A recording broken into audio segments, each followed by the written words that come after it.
stay conservative, run the ball here on third down. Here's Richardson. He takes it in for his first NFL touchdown. And Pittman takes it inside the 20, the 10, towards the end zone. Touchdown on 2nd and 28. The Colts capitalize. Richardson to Pittman, 39 yards. Good evening, everybody. It's Kicking with the Crew. You guys, DeMarco and Trev are here tonight for you. We'll see if Damon comes through a little bit later. But, yeah, man, we're going to jump into this. So it's our post-draft analysis. We're going to be going over the draft and how it all went down and whatnot and see how everybody's feeling. But first off, Trev, how you doing tonight, man? Good, man. I got a whole lot of yard work done today. A whole lot of housework, little honeydew projects. Y'all know how it is. Been drinking all day, been enjoying following along with the draft. So it's been a good day, man. Entering a new era here for Colts Nation. I'm happy about it. There we go, man. Gotta live life, have fun, and always take care of the wife, because you know, as they say, happy wife, happy life. Yeah. Yes, sir. Best believe we all know that there. But yeah, man, I can't even tell you guys right now, man. Just super excited about this draft class. I think this was a really good one for us. I think we got a lot of depth. Obviously, you know, some people may not make the team, they may make the team, but I think we went in the right direction here. A lot of pieces that I thought were very good for this team. A lot of potential in this draft class, and oh man, some major weapons in this draft class on both sides of the ball. Both sides. Yeah, I mean, we talk about adding explosiveness, man. I feel like that's been the key word all off season. Just give us somebody explosive, and then we go out, we get Latu, we get Adonai Mitchell, we get a couple O-linemen that know how to move around their weight and put somebody in the dirt, and then we got a couple guys that have really good depth. So all in all, I'm pretty happy with this draft class, man. I'm excited to talk about it. Pumped up. Yeah, give me just a second here, Trev. I'm sharing this around, and then I will read off for everybody kind of who we drafted and a little bit of stats. If you haven't been updated, haven't been able to keep up with the draft and everything like that, I'm not going to lie to you guys. I fell asleep on round 6 and 7. I've been busy all week, and me and my son were just laying there, and I just, next thing you know, I was out of there. So yeah, didn't get to actually see the last 2 picks as far as them being announced, but got them all down here. All right. So so for anybody who did miss, man, get us started off here. Obviously, the number 1 overall pick for the Indianapolis Colts, our first pick, was Latu, defensive end / linebacker out of UCLA, 6'4", 265 pounds. Man, his career, obviously we know he had the career-ending neck injury. Just give you a little bit of info on it. He went to see a doctor. It was during COVID. They didn't really test him, didn't do any work on his body, didn't do anything. They just told him that they were trying to look out for his best health and interest, and just told him he should retire. So he went to Washington. They actually got it checked out. He had the fusion surgery. So as long as his neck is okay, obviously the Colts doctors had to go through it. Let's please not act like we are doctors. We do not know. We are just fans. We don't have the extra information that they got. So as far as that goes, man, as long as he is healthy, you can go look across all platforms. God, I'm forgetting his last name, but Chris, I'm forgetting his last name, but he used to play for the Eagles, loves them. Also from the Raiders, Max Crosby loves him. Anybody who knows the guy, he is an absolute dog. But yeah, 61 solo tackles, 100 total tackles for his career, 35 and a half tackles for loss, 24 sacks. Come on, bro. Come on. And you know what's crazy too is like the common consensus about Latu that I've seen is if he didn't have this neck injury, this medical retirement, which honestly may have been a fluke given the circumstances, he would have been a top 5 pick. So we're looking at a top 5 talent at pick 15. It doesn't get better than that, man. This guy has such a quick first step. He's so explosive in getting to the quarterback, and he produces. It's not just like, well, he's athletic, so he gets there. No, he has the numbers too. This guy put up 13 sacks last year. Like, he's doing it every single game. So, man, I could not be more excited about this pick. Exactly. I'm juiced up. I'm so ready to go off that pick alone. And then we get to our second overall pick, number 52 overall, Adonai Mitchell. He's 6'4", 190 pounds. Man, this dude ran a 4.3. Dude is a burner. And he has an absolute chip on his shoulder right now because whatever you want to call it, the diabetes, the behavior rumors, we clearly know with Ballard. Ballard's a high character guy. If there was a character issue, he wouldn't have been a draft pick for us. And then just to read you off a little bit of stats, man. I mean, this guy's career, 2 years at Alabama, last year at Texas. He switched over and left just because he didn't feel like he was going to get I'm sorry, I said Alabama. Georgia, I'm sorry. And just didn't feel like he was going to get the chance to shine there. Left over to Texas and became a star there. But for his total career, 93 catches, 1,405 yards, 15.1 yards per catch, 18 total touchdowns. Dude gets the ball in the paint. He's an end zone magnet. Absolute stud coming in at receiver for us in the second round, who should have been another first round talent. Hey, and let's talk about stats. DeMarco, what was his drop percentage in college? Drop percentage was 1.3. 1.3. He doesn't drop it, bro. He's got hands. He's got speed. He's got route running. He's got a little bit of attitude, a little bit of a swagger to him, and a little bit of, like, for lack of a better word, a little bit of fuck you to him. Like, that's the kind of receiver we need back there, man. I could not be more stoked to get this guy in the second round. That's an absolute stud. That is a video game drop rate, man. We got us a good one there. Sorry, everybody. I was trying to get to some of these picks and stats, but I'll go through a little bit of the comments here just so to make sure y'all know y'all are loved in here. By the way, too, just adding in, we also traded back to get Adonai Mitchell and got 2 fifth-round picks. So that's great work done by Ballard. Just throwing that out there because we've all given Ballard a lot of heat. That's great work right there. Get one of the best wide receivers in the draft, and you trade back and add extra picks. Solid work. Anyway, go ahead, DeMarco. Amazing. Yeah, Jordan Kibbe is in here. He's saying, I love the class. Would just like to see if it was possibly we go sign their names in the free agency for the secondary. Hey, Jordan, I'm totally with you. Let's enjoy one thing at a time. Let's love this draft for now. I'm with you. We will get into free agency stuff, though. We were just talking about that as well. So definitely agree with you. Keo Walker is saying here, AD Mitchell is dangerous. Kind of reminds me of CD Lamb. Somebody did give him the comp for CD. I could see it. I'd love it if he was that type of guy. Nathan is in here. He's saying so far 2 QB signed undrafted and a kicker from Notre Dame. I did see Keldon Slovis, who you guys saw if you watch consistently with us, that I mocked that in there. Yep. So I thought it was very similar as far as ability as to what AR does. I won't say his arm strength because I'm not gonna lie to you guys. I didn't watch a ton of him, so I won't say that part. But as far as the legs wise, the athleticism, mobility, that's what I saw there. Also, with him and Jason Beam, we're looking at probably competing for that practice squad / QB3 role against Sam Ehlinger, right? So I'm more than happy bringing those guys in, let them compete for that spot, see who's got the dog in them to run that practice team. I'm happy about it, man. Yes, sir. And then Jordan Kibbe is also saying they were stating his injury. He should have been a first defender off the board. That's what it was. Sure. Absolutely, man. Absolutely. Nathan is saying here we also got Beam from Kansas and the receiver from Texas Tech. Scored in every playoff game in his career. AD Mitchell, man, that's 5 touchdowns in playoff games. That's huge. Come on, bro. Keo Walker is saying he left Georgia to be closer to his daughter. Yeah, absolutely. He also said some stuff about opportunity. He just felt that they would bring out the best for him in Texas. You know, they got that. He was right. Steve Sarkisian over there. He's an offensive genius, so he felt like it would be a better opportunity for him over there. He shined down there, man. Nathan said the receiver we got is Xavier White. Okay. I didn't see that one. I haven't. I kind of, like I said, I told you guys I woke up after the draft and I immediately started getting to these stats and stuff. So didn't get. I'm good with that though. Let's get bodies in there. Let's compete. I feel like our top 4 or 5 receivers are probably set, but let's let guys compete for that 6th spot.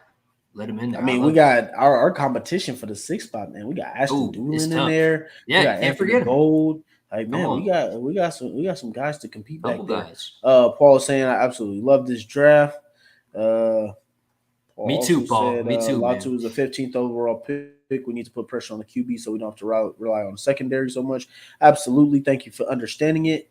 Colts fan Antoine, one of my guys from the Twitter group chat, saying, how you feeling about the draft, man? I absolutely love it, man. I'm reading through the stats right now. Trev's pumped about it as well. So thanks for everybody coming in here. We will definitely keep getting to the comments, but I want to get through all the names and some of the statistics that I wrote down for people, just for anybody that doesn't know, kind of if you're more just a watcher, you don't really look at the analytics and stuff. You just want to enjoy the game. So that part of it I do appreciate, but I got that for you right now. We're going to get to our third round pick, 79th overall, Matthew Goncalves. He's 6'6", 317 pounds, played in 38 games, 24 starts. This dude, the only reason he was lower where we got him in the third round, he was actually rated as a top 100 player by most, a top 50 by Daniel Jeremiah before his injury. He missed 9 games. I believe it was due to a foot, but Daniel Jeremiah said this is the most pro-ready player in the as far as tackles in this draft. So this is an absolute steal for us to get in the third round. This dude has played over 1,600 snaps at left and right tackle. He's only been penalized 4 times. Per PPF, he gave up no sacks in 2022 or 2023. He's an absolute pro, man. He's as you said, the most pro-ready tackle.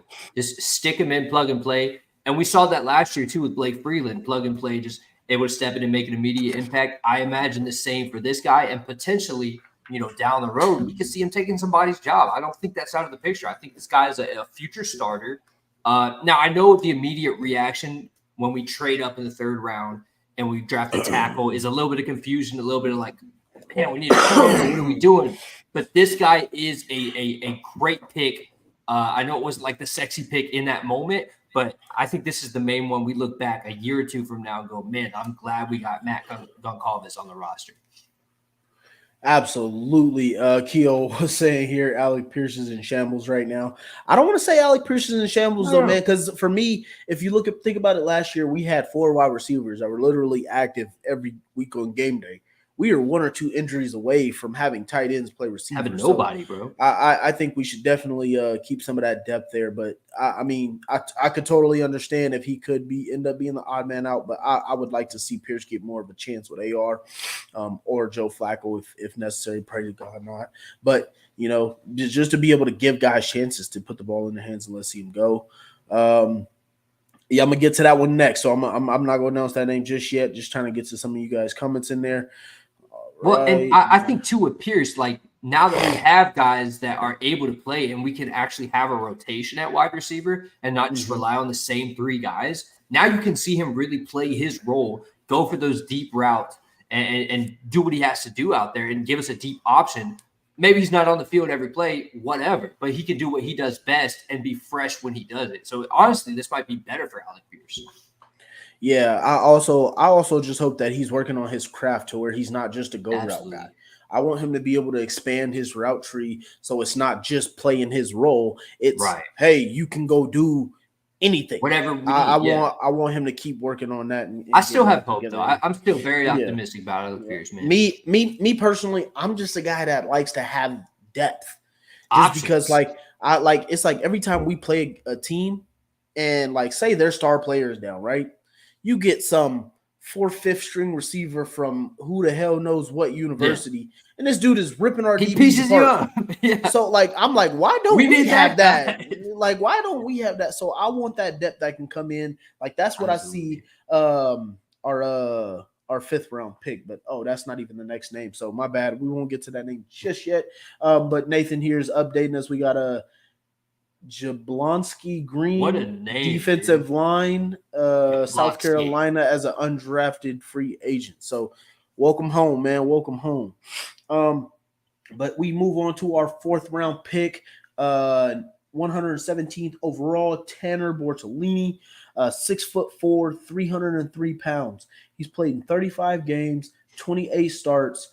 only allowed 3 sacks on 962 snaps and had a 80.3 run grade per PFF. I Yeah, mean, this come dude on. is an absolute mauler in the run game. Adds more depth to the offensive line.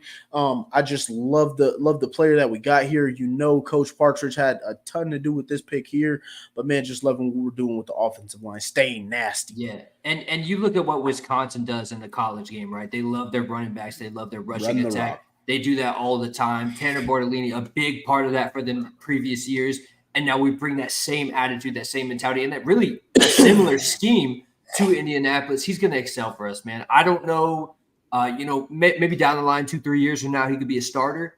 But I look for him to really be a solid depth piece. Somebody goes down, he steps in, fills that role immediately, and is effective in the run game. I really like the pick there. I love Tanner Bortolini's game, man. Absolutely, absolutely. Keil Walker saying he is Braden Smith injury insurance. Absolutely. I think he's I insurance, see also that. a depth piece. He could also probably be a replacement if something is if he's not too staying too healthy, like he hasn't. And Jordan Kibbe is also saying here, and let's not forget, still having Blake now really 4 tackles who could all easily Yep. start in this league. That's Absolutely, man. facts. We That's threw him to facts, the bro. wolves last year, so it'd be nice to see if that guy can keep. And remember, there was a time as Colts fans that we watched Matt Pryor roll out and start every game. We are no longer in that time, bro. We have real dogs ready to start and tackle and protect our quarterback. I love it, man. Absolutely, man. Keil Walker here saying, I'm just glad Pittman will be doubled less. Mitchell helps him in downs. Absolutely, Facts. man. That's something that you need in there, need in that room. And then not even just to mention that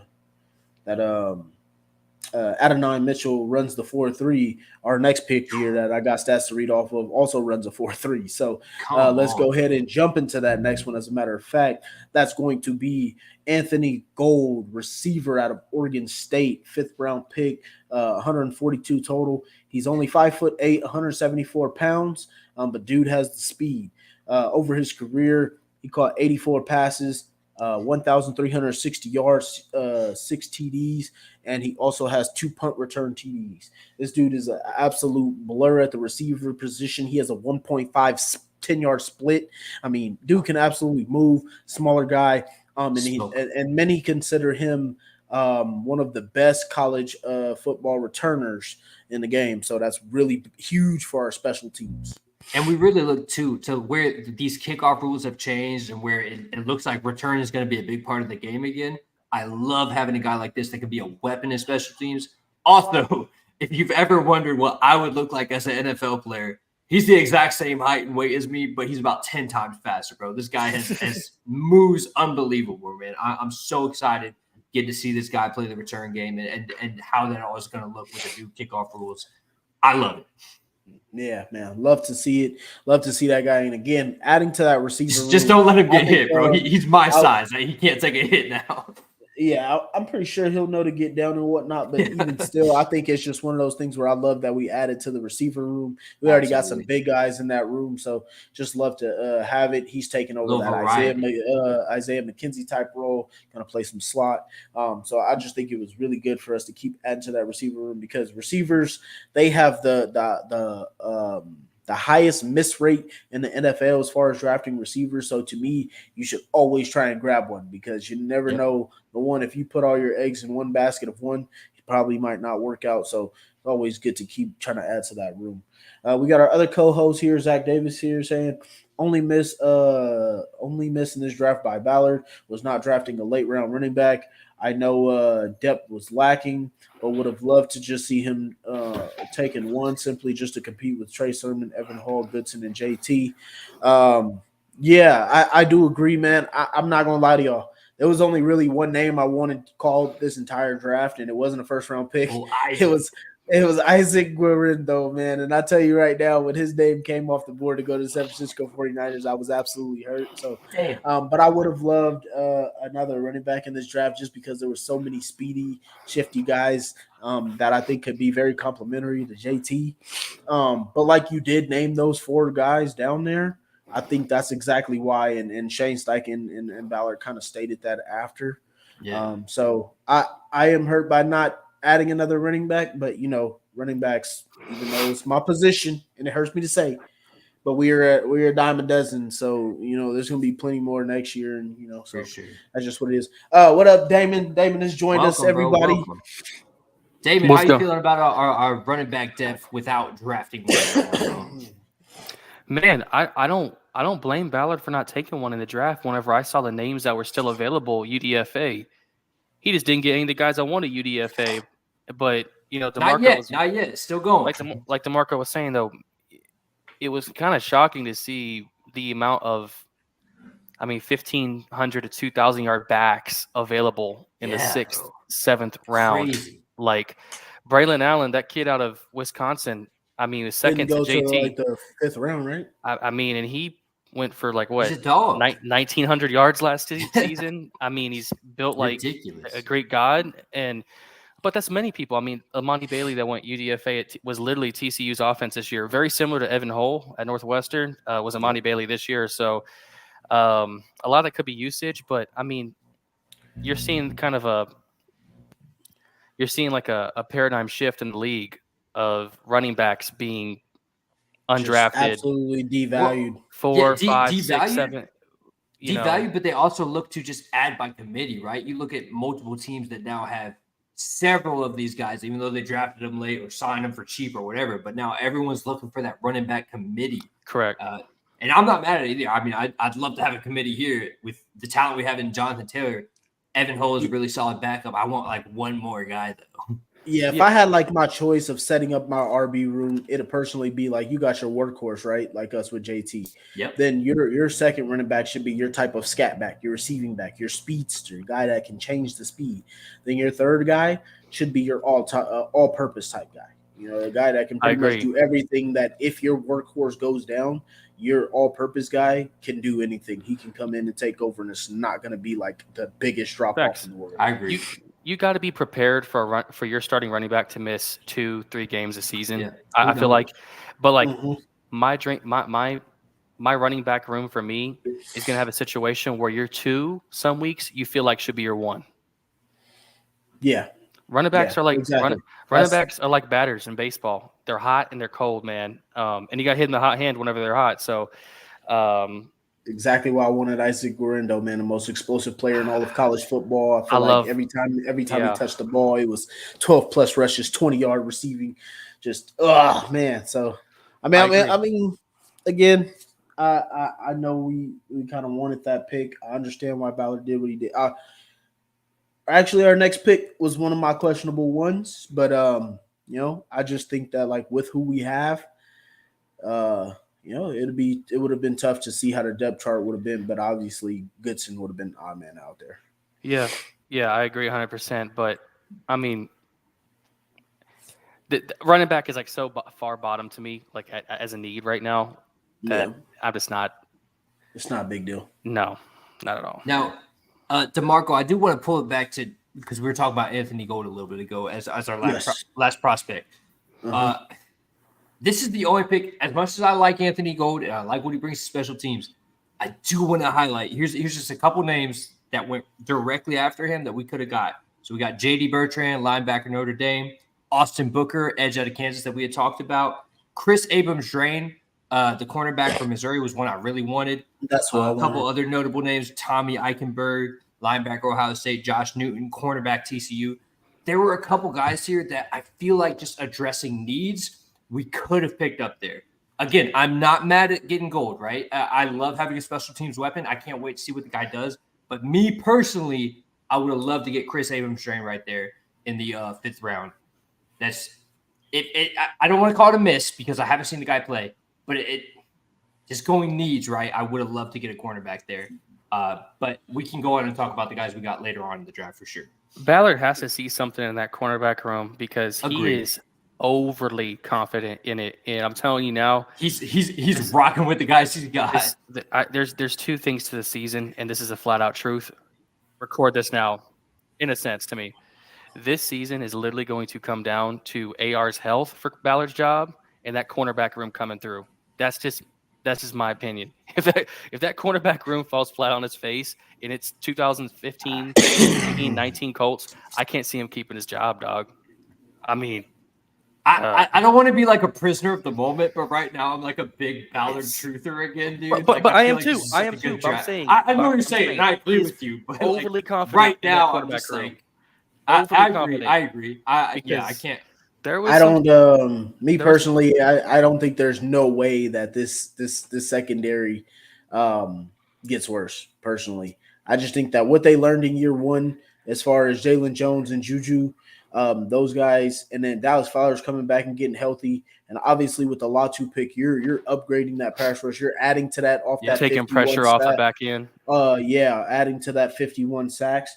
I think that rotation even gets better. Charlie Partridge, I think with his fronts that he's going to, if he's allowed to show those what we should see, I think that also helps. To Damon's point, I think what needs to be fixed is that 28th scoring defense. That needs to be the biggest change. If that doesn't change, I think we have a problem. But I also just think that like with secondary, you marry your pass rush with your secondary, hand in and hand. they should improve as long Absolutely. as Juju stays healthy and they keep playing. And then let's not forget he added some cornerbacks as well that I really like in this draft. Let's get There's into two. it, bro. There's two that I got some huge names. Yeah. So, Damon, you want to finish any last points there? I'm gonna continue to finish off reading off these lists. I just add jargon to your point. So keep going. You're good. For sure. We had a couple comments in here that I want to jump into real quick before we moved on, because I know Jordan Kibbe was saying some stuff. Jordan Kibbe was saying I could have gone the rest of my life without hearing Matt Pryor's name again. I hate to bring him up. Yeah, Jordan. It might have been 4.36. I had 4.39. Let's just say 4.3. Splitting hairs there. Carolina's back room, running back room was perfect example, exactly what I meant. If I could pick them. Hey, Stacy, thanks for coming in. We think most of us, I believe, think all the picks are really good. So we're going through. We're talking about him right now. Yeah. Yes, absolutely. Stay tuned in. Adrian saying he's psyched. What's up, Adrian? I meant to message you back, bro, but I fell asleep and I've been busy, dude. And again, there's still big names we can go out and try and sign. Absolutely. We were talking about that. We'll get to that in a bit as well. In my opinion, Adrian saying, in my opinion, Deo and Latu would be scary as hell. Quiddy, yes, but Deo and Latu, sheesh. Yeah, man, we got a lot to turn up in this room. But let's go ahead and get to our fifth round pick. So I'm not gonna lie to everybody. I did question this pick here, and then I also questioned our third round pick, Matthew. And as I did more research on Matthew and kind of see what he did, and I like Pittsburgh. I think Pittsburgh is a school of the trenches. I really don't think you can go wrong taking from those. But I will say, when I saw this pick initially, I just thought there was some other names that I would have preferred. But again, I'm not trying to question Ballard. The scouts clearly do their work, and obviously all of us as fans have some of our favoritism. But we have Jalen Carlisle's fifth round pick, number 151 total. Dude is a tank. I mean, this guy he played multiple positions at Missouri. He played safety. He played linebacker. He played corner. They put him all over the place. And this dude is an absolute stud. Kind of reminds me of Cam Chancellor when I see this guy when I went to go look at some of his tape, man. 6'3", 219 pounds. I believe he ran a 4.40. I didn't write 40s on here just because they're not that important when you're actually playing football, but I believe he has some range to him as well. 221 total tackles from the safety position. Come on. 11.5 tackles for loss, 9 interceptions, 8 pass breakups, 3 forced fumbles, and 3 sacks. I mean, this guy just does it all, man. He was all over the field. So I don't know exactly where the Colts will fit him and use him, but I promise you guys, if we can put him in the right position, dude will be a stud. Be a stud. What I really think, bro, look at the role that Ronnie Harrison played for us last year. It's like a midseason pickup, right?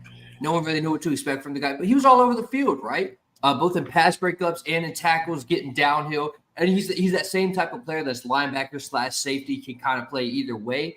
I see this guy being able to fill that similar type of role. Now, I imagine early on he's probably going to be on special teams, and we look for him to fill that same role that maybe like Grant Stewart has held for the last couple of years.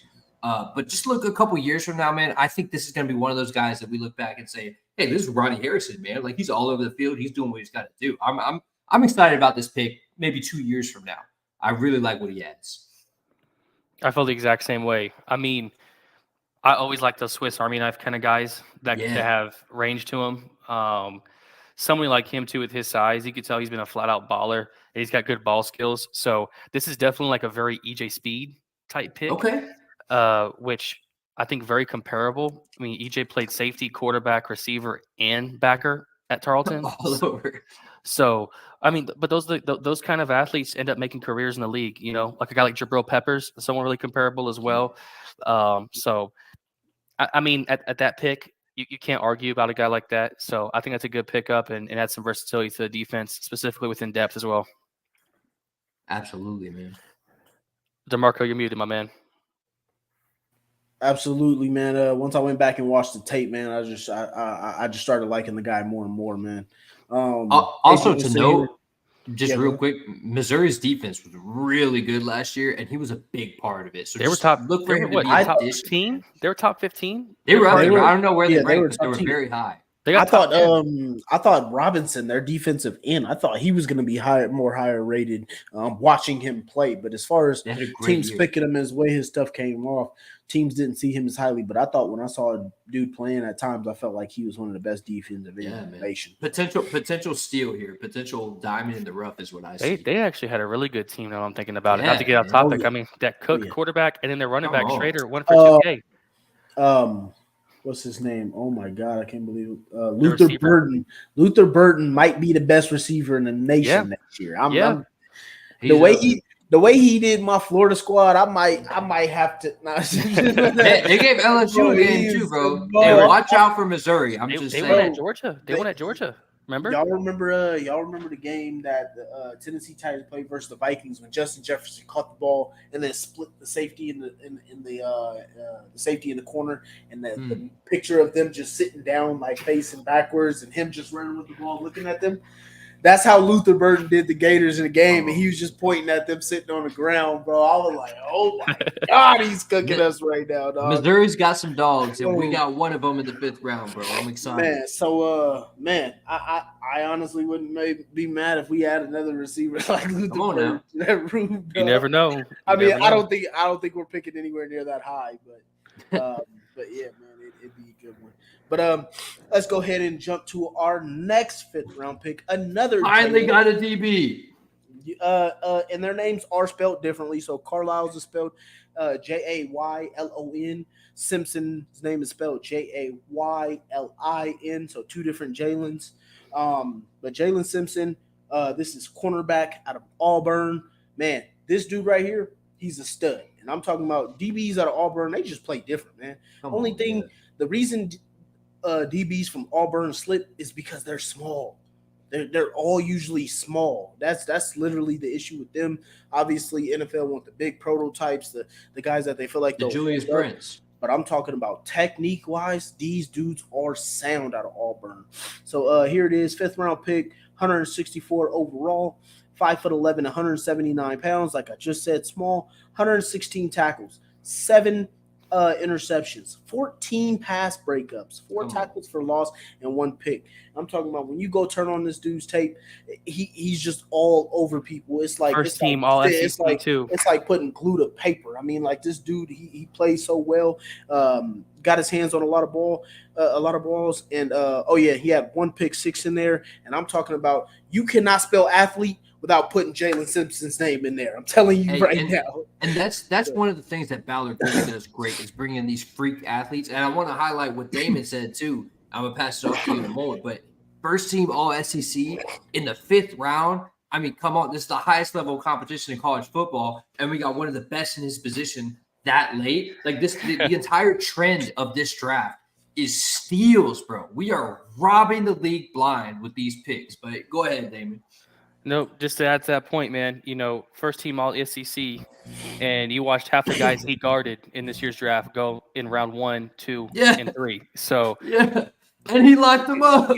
And he locked them up. But the only thing about him, if I remember right, Auburn runs like a heavy man scheme, don't they? And that's why he ran. That's why compared to like a zone corner, he only had 7 career interceptions. They ran like a really heavy man scheme, which I like man corners. Y'all know that versus zone, but that means he's a hawk. And I mean, yeah, I was just about to he'll say, lock you man, up. You know what I mean? He plays with a chip on his shoulder. You got kind of like Jalen Jones. You know what I mean? Yep. A lot of those SEC schools primarily are man in your hand up in your face. So I'm excited about that. I mean, I was just excited at that point in the draft that we added additional to that room. So yeah, Absolutely. man, exactly like Damon said. Being able to play man to man and still come out with 7 interceptions shows a lot about you as a player to be able to get your head back and make a play on the ball. And like I said, 14 pass breakups, that's primarily what you're going to see in man to man. They're breaking up the ball, less likely to get interceptions. If anybody's unfamiliar with that, take a look at Darrelle Revis. He doesn't have the crazy interception numbers, but you look at his pass breakups and you look at his coverage and play to play. Man, I just think dude is a baller, man, and obviously he got to get that weight up.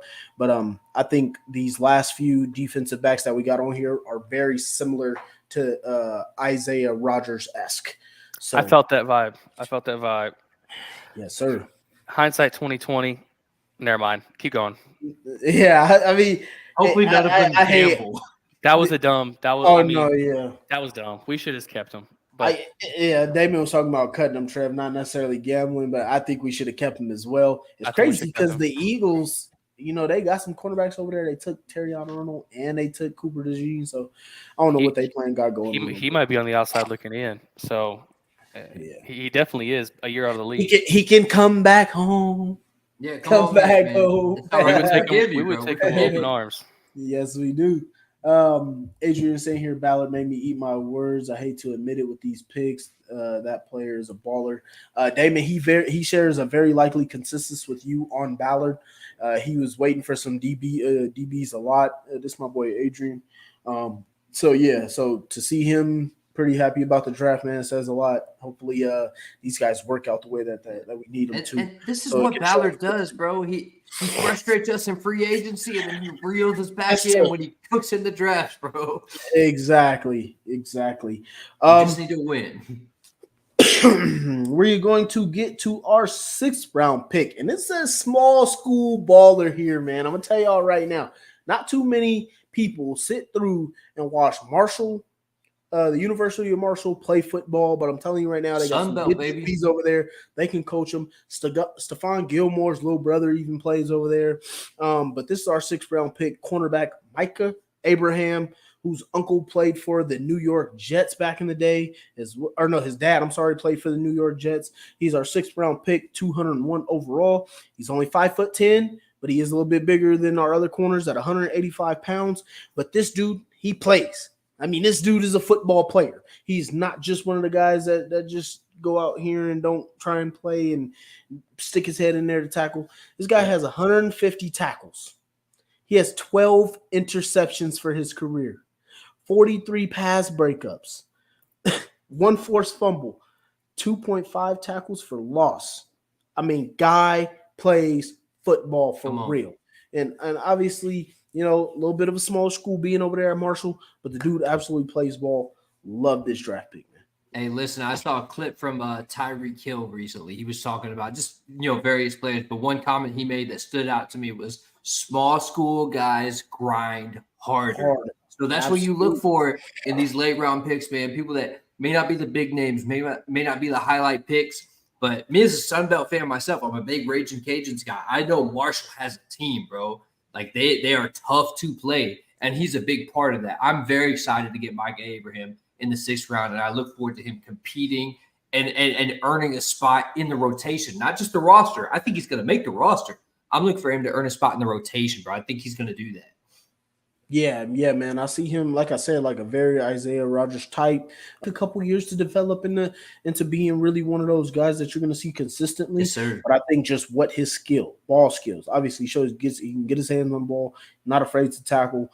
185, so he's got good size to him. May even gain a little weight, but the dude can play, man. And he went against some pretty good competition as well, but like I said, small school. Yeah, but I think he's getting coached up over there really good by a good DB coach. And to see him come in and play behind, he got some guys on this roster that he can try and jump ahead of. Again, I think it's a very Isaiah Rodgers-like type situation. Yeah. So, and look, I'm just throwing it out there, man. People sleep on Sun Belt football. They got some good football going on down there, man. It ain't just dog shit. Like those guys grind. Joshua, we're talking about Michael Abraham right now, man. Our 6th-round pick, cornerback out of Marshall. Very excited about him. Thank you for the nice comment, by the way. Joshua was coming here. He said, hey, fellas, just got off work and tuning in. What player are we talking about right now? He loves the show, by the way. Look forward to it every week. Appreciate you each and every week, man. Really do. Really do. But, yeah, Trev, you have more to say on that one? No, man, I'm very excited to see this guy work, see him put the grind in, man. Also, just expect a chip on the shoulder from these small school guys, man. They do have something to prove. They didn't get the spotlight like these Big Ten and these SEC guys. So just look for him to come in with a little bit more dog potentially than some of these other guys. I'm very excited that we got him this late, man. Absolutely. Damon, you want to chime in on Micah Abraham? I know you kind of fell out there. I can kind of read something back to you so you have it. That was 150 tackles, 12 INTs, 43 pass breakups, 1 forced fumble, and 2.5 tackles for loss. 12 picks is crazy. Man, crazy. Yeah, and he had to play against some good teams this year too. He bulldogged Notre Dame this year. Fun fact. Go watch the tape. So he showed up in big games, and I'm sure that's why. We had scouts. I think he was one of those guys we met at the Senior Bowl. So you get what you get at these rounds at this point in the draft. So you never know. And I mean, crazy enough, a guy with some dog. Our starting DBs last year were a 6th-round pick, a 7th-round pick, a 7th-round pick. I mean, like 7th-round pick, Zaire Franklin in the middle of the field. So these guys end up playing. You know what I mean? So the league is built on late-round picks, man. Yep. All right. Well, folks, let's go ahead and get to our last pick here. 7th-round pick, Jonah Lalu. This guy, man, he went later.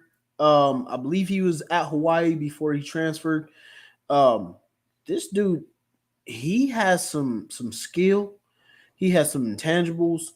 I think if this dude can develop, he could be a real nice player, man. So our 7th-round pick, 234th overall total, 6'5", 292 pounds. Like I said, I normally don't take in 40s to account because they don't really matter.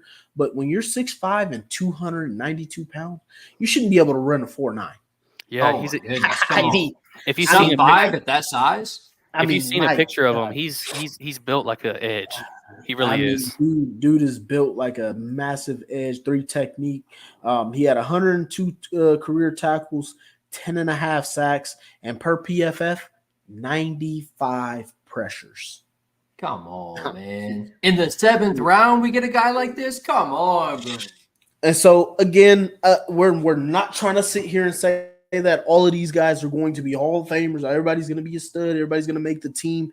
But just look at what we're getting, the value for the talent.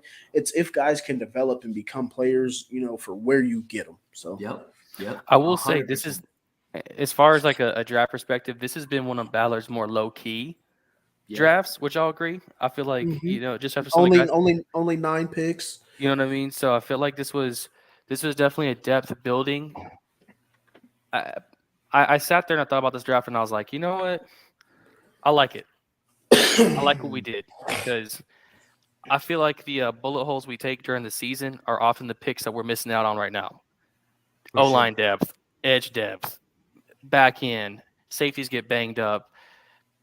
You make a good point with running back, DeMarco, but I mean, you can go get a guy that ran for 1,200 yards in the NFL last season, 2 weeks into the preseason on a vet min. You know what I mean? So, unfortunately, that's the lay of the land for running backs, but that's the only other thing I can even question at this point. I mean, we put competition in that wide receiver room that's absolutely going to make it better. And if I'm someone like Alec Pierce or Ashton Doolin, you are absolutely on the outside looking in because you never know who's going to show up to camp or OTAs or a local guy that they're going to bring in. It might take your spot. So I'm really happy with the way it turned out. And honestly, bro, to me, this was like the scouts draft, man. Like this is a draft that it's crazy. Ballard made us break out Google, bro. What's up? I said it's crazy that you say that because Ballard literally said that from rounds. This is a He said rounds draft, 4 through bro. 7 was all scouts that they pushed. Well, I go even 3 through 7 because I don't know how many of us expected Matt Goncalves, right?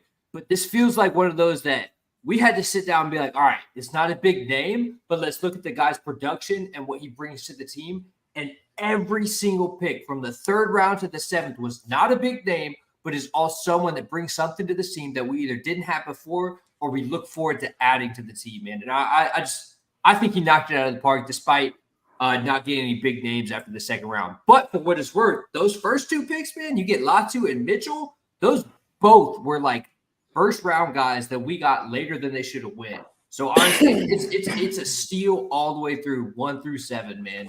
Ballard knocked it out of the park. AR has a squad. You know what I mean? So this really, I mean, this is really giving Steichen, I feel like, finally the keys to a well-oiled machine now at this point, and seeing how far you can. DeMarco, Zach, I think used this analogy last season, but I'm giving you a car and let's see how far we can drive it. I like it. With AR being out last year, 3/4 of the year, I really feel like that this is now our chance to give Steichen the keys and drive it. So we'll see where it takes us, you know. Absolutely, couldn't agree more, man. I think this team is built as far as like it's like everything that we did was building, adding either for the future or for players to take off right now, which is crazy to say that you can get that in one draft. I mean, the way that our offensive line is already built without adding any, and then to get the players that we did. Then you think about what we did as far as sack total wise. And then you go add the best pass rate rusher in the draft. The closest comparison that they have for him are the Bosa brothers. Come on, bro. I mean, you add that to 52 sacks, and then I want to say I still haven't watched the show, but there was a show that AR went on to, the show with Micah Parsons and CJ Stroud, and they were asking Anthony Richardson, what do you think will get added here or whatever in the 2nd round? And he goes, a receiver, some speed to add with Alec Pierce. And what do? Adonai Mitchell and Anthony Gold. I mean, come on, Ballard I think he just tore up the draft with this one, man. Is what he does. I think we got a lot of success here with what we did. But why don't we switch over a little bit? We got all of the names here. Let's go ahead and start off. Who is your favorite pick of the 9 from the draft? Why don't you start us off, Damon?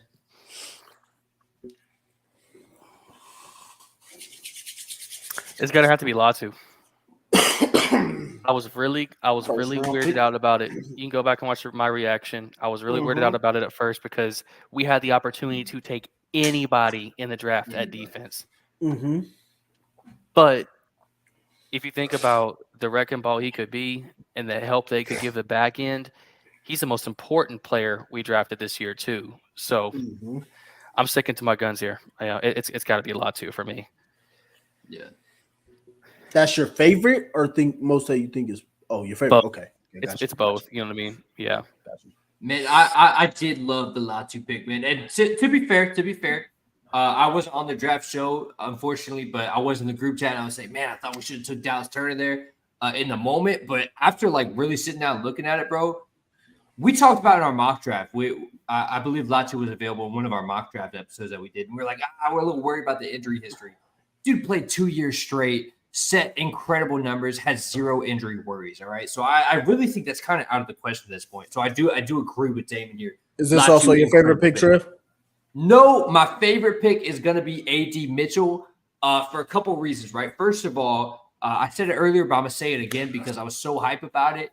The fact that we added 2 fifth-round picks, traded 6 picks back, and got a first-round rated wide receiver, that is excellent GM work, bro. And for all the shit that we've given Ballard over the offseason, we have to give him praise when he does right. And this was right, man. This was excellent work by Ballard.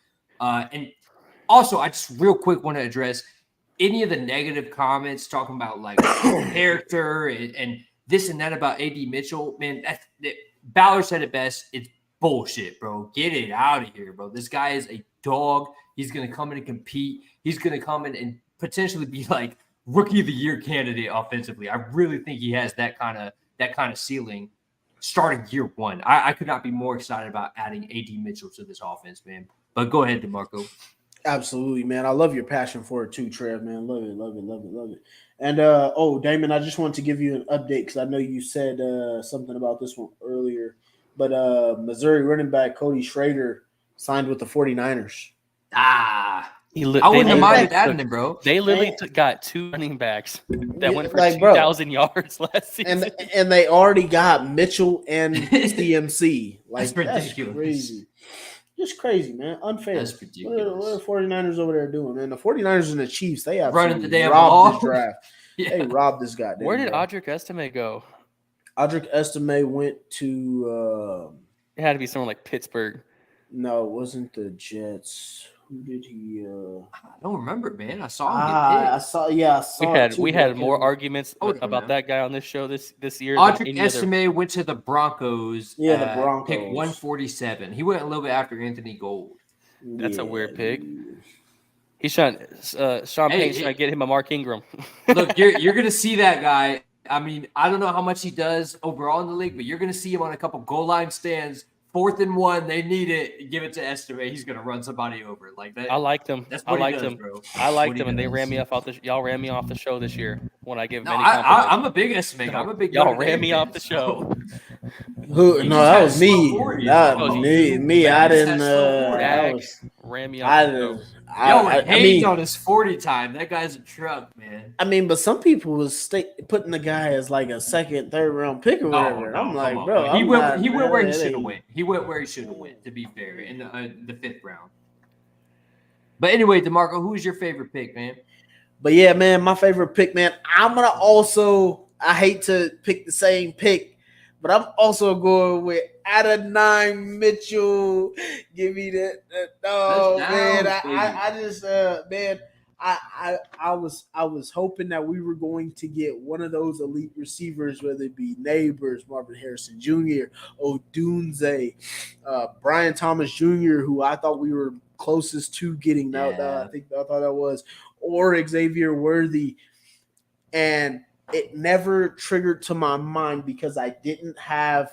I always would put it as the 5. I never asked for the number 6, and to get my number 6, Adonai Mitchell, who I didn't think that we were going to get at all, at 52, Come runs on. a 4.3. Dude is just a ball man. Oh my God, I can't He's even tell you how ridiculous, I'm bro. Not for the gushing over 3. that pick, man. Yeah, man, Adonai Mitchell, love him being here. Love that he got a chip on his shoulder. He ready to play football. Yeah. I mean, just This is going to bring the best out of AP, bro, and we need it. The spitting image of what I remember from him is that college football playoff game. Ewers throws the ball on the outside, And he all catches you the ball on see his is he tips. jumps out on his tips, bring it in, touchdown. Picture The way he perfect, goes dude. to get the ball, and then when they talked to him in his presser after, there was 2 things they asked him. They asked him, "How do you help your quarterback?" And he said, "The one thing about me is, or what they say is that quarterbacks always got to put the ball in a place to help your receiver." And what he said is, "I'm the type of receiver that I tell my quarterback, just put it there. I'm gonna help you wherever you put the I ball. got you. I'm gonna go get it for you. When the ball's in the air, it's nobody's but mine." The second And- question they asked him was, "How do you describe your game compared to all the other receivers?" He simply looked at the camera and he said, "The best." Dude, Adonai Mitchell. that kind of attitude, that kind of drive, but not only just does he say it, bro, he backs it up. He is that guy. You got And that's to. why I got so frustrated, like reading all these comments and stuff, talking about like these bullshit Oh, it was characterizations weird. and stuff. People were saying that Dude, he was a. Yeah, you have reporters calling him a Yeah. weirdo. Bro, What kind of reporter if- calls if- somebody if a you weirdo? If you watch the media availability, I said this in the group chat earlier, you had like 5-6 reporters back to back just saying, "How do you feel about so many wide receivers going before?" Like you're actively pressing his button and trying to piss him off, and then you wonder why he says he's pissed. You're pressing his buttons, bro. Like he's a competitor. He's it's a good- dog. it's He good media believes in training. himself. That's what you want. Yeah. It's good media training. It's good meeting training, and this is just the beginning of that for him. I mean, think about someone like Latu, who's going to have to be asked about his neck All in the OTAs. time. All Every the time. day. All Think the about time. the first day of OTAs. They're going to be like, "How's your neck feel?" How's your neck Like, feel? Like, really, dude? It feels Like, great, dude. I'm sacking the quarterback. they Bro. didn't ask Leave me every alone. week in college whenever I was taking 190 snaps a game. You know what I mean? So Ain't no thing. it's going to be like that for him. But he had, I mean, any player has to back it up. And Ballard makes a great point. You don't want to end up like Takaris McKinley and go absolutely crazy at the draft and then spin out of the league. But a guy like him, what he brings to our offense is something that we've needed at receiver. Just a absolute freak athlete that can do it all. I feel like all of our guys have their strengths in a sense, whereas he brings many of those similar strengths from all those guys. He has the bulldog. He has the bulldog in him like Michael Pittman Jr. He has the speed of Josh Downs. He can play inside. He can play outside. He's a deep ball guy, a goal line guy. We need that kind of guy. He's a touchdown guy. He's a touchdown guy. Bro, I want to talk about too, like even if there were character issues, right? For the past several years, we've talked about Ballard just prioritizing character over talent, right? And that's very much what this locker room is built on. And I respect it. We do honor character is very important, and it is. But we on this show have said it's about time to start prioritizing a little bit of talent over character, right? So I don't think there is, but let's entertain the thought that maybe there are character issues with A.D. Mitchell. Again, there's not, but let's say there is, right?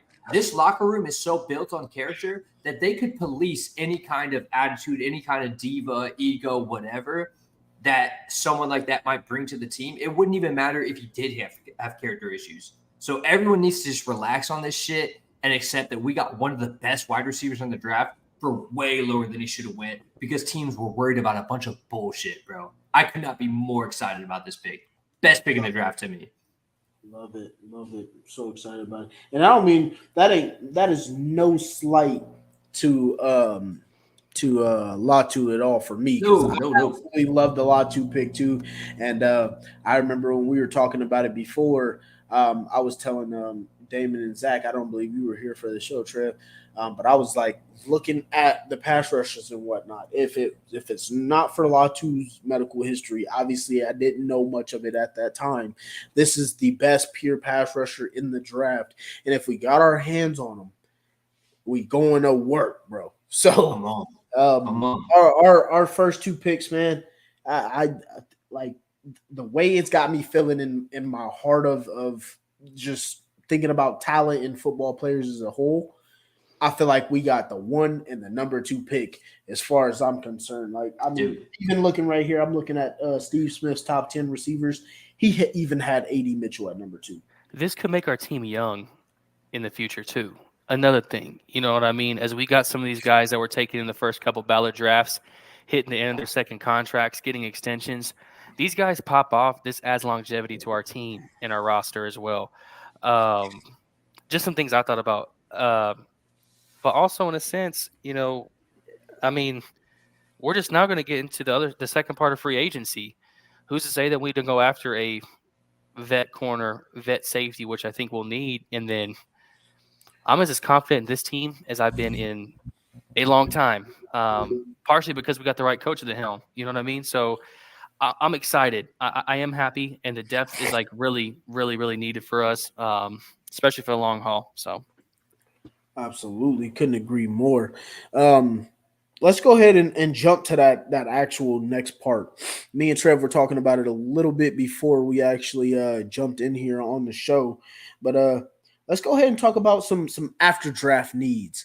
Trev, what do you feel like what we need? I mean, obviously in a draft, we address pass rusher, we address receiver, added O-line depth, we added some DBs, added a linebacker. I mean, as far as it goes depth-wise, we added everything we need, including a few pieces that should be starters. What do you think left that we should possibly add or look for in free agency over the next couple of weeks before these guys get to minicamp? Yeah, I mean, I know it's probably the easy answer and the common answer, but I do look for a veteran DB, be it cornerback or safety. I prefer safety, being the young guys that we have at cornerback. I'd love to just see those guys go out and ball. And that seems to be the way that Ballard's thinking too. just with his trust and his belief in the young cornerbacks we have.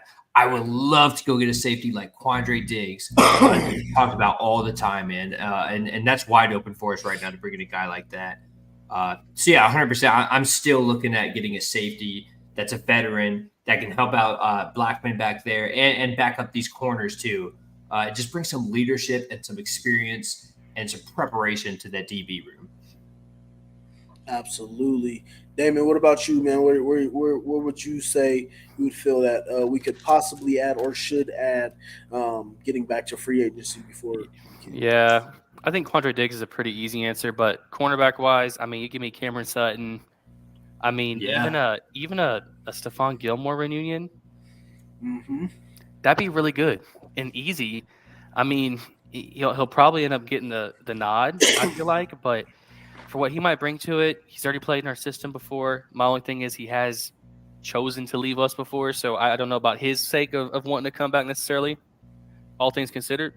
But definitely a couple guys that I would go after there. I mean, running back, we could maybe kick the wheels on that, but I feel like with UDFA's, the group that we got, I mean, we're going to roll into the season with the best 3 or 4 guys we have. So that's what I feel like. Absolutely. I think both of you guys nailed it on the money as far as that goes. I think veteran DB would be the way to go. I think the way that we know Chris Ballard is cheap, I think our options would be very good. If we went Stephon Gilmore and Quandre Diggs on the cheaper end. The other way to go is if we were like, hey, spend some money, it'd be Xavier Howard and Justin Simmons. That'd be another way to go there. Love so that. that'd be the way that if you're really trying to go all in, that'd be the way to do it. But obviously, if you had those guys, young guys aren't getting too much playing time. So I'm definitely with that same. Either way, I think a veteran cornerback needs to be in that room. Absolutely needs to be in that room. And then free safety, I think that's just something that we should go with and add. At least I would hope for. And then, like Damon was saying, kicking the tires on running back, I was going to say for the people out there, are big time really loving running backs and whatnot. That boy,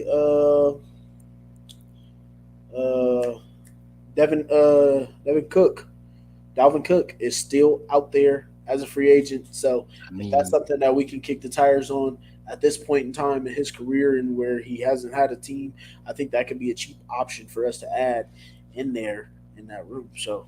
I certainly wouldn't be mad. Dude, I'd love to add like a pass-catching running back, though. I know Taylor's capable, but that's not his bread and butter, right? Yeah, I would love to add a guy like that you can feel, especially when we run those like pistol sets where we have 2 running backs behind the quarterback, one of them branch out for quick out, whatever it is. I'd love to have a guy like that's just his bread and butter is those quick outs, just easy passes for the quarterback to make. And I think AR, with the way that he rolls out and looks around, that'd be very beneficial to him. So I'd love to add that because I don't feel like any running back that we have on the roster currently really makes us money in that sense. You don't like Evan Hall for that?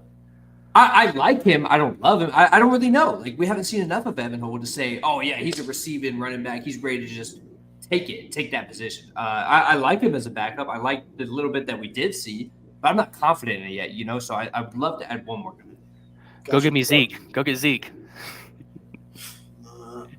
I mean, I'm kind of out on Zeke. Hey, but when he's streaky, ooh. Hey, for the veteran minimum, like the game he had, I'll take him. Like the game he had against us. Yeah, when he gets hot, it's over. Yeah, it's over. So yeah, I mean, there's certainly still positions that we can. I mean, I guess I could say if we did it, I wouldn't be mad at it. I know you would. I appreciate Ballard for making that move, but I prefer like a Dalvin Cook, like Trey was saying, a guy that has really good hands. I agree. He can still be explosive, and behind our offensive line, he can go back to looking like Vikings Dalvin Cook. So. And you just want that versatility back there, man. Like, we already have the speedster and the one-cut legend with JT. Like, if this dude gets to the second level, it's probably a touchdown. He's ridiculous. Kareem Hunt's still out there too, right? Is he? I think so. I don't. So I think he might have signed with somebody. I'm not sure. I thought he had, but I don't remember anymore, man. I feel like I've seen so many names to teams I feel like that'd be an in easy the past guy. couple of days. A Kareem Hunt would be a super easy dude to get in, even though I feel like he's really hit or miss. But yeah, I mean, what I was going to say is I feel like there is still room for addition, and there's always room for addition, right? But I honestly feel like we're approaching the season and we don't have any like glaring holes, right? Like there's nothing that we look at and we go, oh my God, this position is going to screw us over. We're going to lose games because of this position and the lack of depth there. I don't feel like we're going into the season with that, man. Free I feel safety for me. I'm still a little concerned, but I look at Cross and Blackman back there, and I'm like, they're both capable. Blackman for sure. Cross, I'm optimistic about, I guess. So yeah, I agree that one. I'm still a little iffy on, but that's really the only one that I even question. Everything else we've at least addressed, and we have a guy that should be ready to come in and provide something, and then we can evaluate what he provides, right? But we haven't left anything other than that second safety position unaddressed. So I'm very optimistic about that. Yeah, I absolutely agree with what you said as far as like having glaring holes. I just think so as far as the youth in the cornerback room, and then veteran free safety would be something that I would really love, just because of the fact that our issues weren't talent. Our issues were things like communication. Like, how are we going to fix those things? How did we improve those by what we added? And so that's the only reason why I say it's a whole. I don't think talent-wise, I don't think we have a single hole. I think we might have one of the most talented rosters in the league right now. I agree. But just the issues that we had on the back end, and again, like what Damon was talking about before, as far as the secondary and some of the health and stuff. Even if you start breaking out some of the starters to where you got to go to some of the depth, are those issues going to start to show once we have to, get back to some youth? So that's where I'm at with it. I mean, obviously those guys, that's work that they got to do. That's all on the players, on the field, on the coaches. So we clearly won't see that till September. But I would just say that would be my concern as far as what the worry would be. It just be that those inexperienced holes. And I think we look at too, not only like inexperience on the field, but inexperience with each other because of like multiple injury histories. And that is a concern, right? We saw a lot of fans commenting like, oh, here's another guy we drafted with an injury history. Fact of the matter is, every player that takes the field on Sunday has not only an injury history, but a potential for injury. All right. That's the game of football. It is what it is. But it has been a factor for us where some guys haven't got to play together, don't have that chemistry together because we've had injuries, right? So hopefully we can stay as healthy as possible. You're never going to have 53 out of 53, but you want to stay healthy as possible and let those guys develop chemistry playing together. Go ahead, Damon. Nope, I agree with you. Hey, interesting to see. We revitalized that whole training staff, if I'm not mistaken, has some turnover this offseason with some new people. Because if I'm not mistaken, they said we've had the same training guy for what? How many years? Wow. I think it was 38 years. 38 years. Some things need to change. That's insane, yeah. So we've had too much injury concerns in 38 years to keep the same guy. All right, let's try something new. Yeah, now. Let's not look at that, right? Yeah. Absolutely. Between just Peyton and Luck, you got to be like, all right, maybe we try something new. Yeah, for sure. I have not seen too much as far as the undrafted list. Is there anything else that you guys wanted to get to? I actually I know that PFF gave us the grade of an A+. Wow. Man, come on. A+. I love it. So where would you guys grade our draft class? Go ahead and start us off, Damon. I'm gonna give us an A. You know what I mean? I think A is a good starting point. I think we got a couple big impact guys, and then we filled in some holes of depth. Draft classes are so hard to grade the day of, the day after. I absolutely hate it. You give me next off season, and we look back on it, it will have a whole different narrative or feeling about it. So I'll give it an A just to be safe right now. I think it's safe. Yeah, I think that's completely fair, man. I go A as well, but who am I to disagree with PFF, right? They know more than me. But again, I say this is just a draft that Ballard kind of made us break out the Google search, right, and look up some of these guys' stats and what they're bringing to the table, because a lot of these guys weren't the biggest names, but for their teams in college, they were some of the biggest impacts, and that's so huge to me, man. I just love looking at the guy's impact on his team, and I love seeing what that guy brings to the professional level. And I think we got those guys from round 1 all the way to round 7, dude. I love this draft through and through. Again, not the biggest names, but some of the biggest impacts. Most definitely. Yeah, I'm also in agreement here with PFF, man. I think it was an A. Man. I just think that we got so much talent for the value. I'm looking over a stats metric here that it gave most valuable draft classes. It did not give us a very high grade. We were actually it gave us bottom 6 as far as value grades for Get out of either here. reaches or values. I did not totally agree with it. It also gave us 9 picks out of the 250. So yeah, out of the draft, out of the top 150. But I think that the value was there for almost pretty much every pick that we had. Absolutely. Especially for about our top 5 picks. I mean, the value is unbelievable, unbelievably undeniable. So I also gave us an A.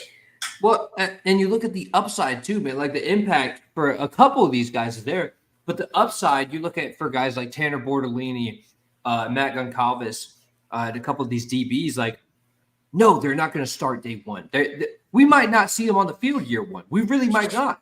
But 2-3 years from now, these guys, I predict, are all going to be core members of the team that we look at to provide a very important position for us, right?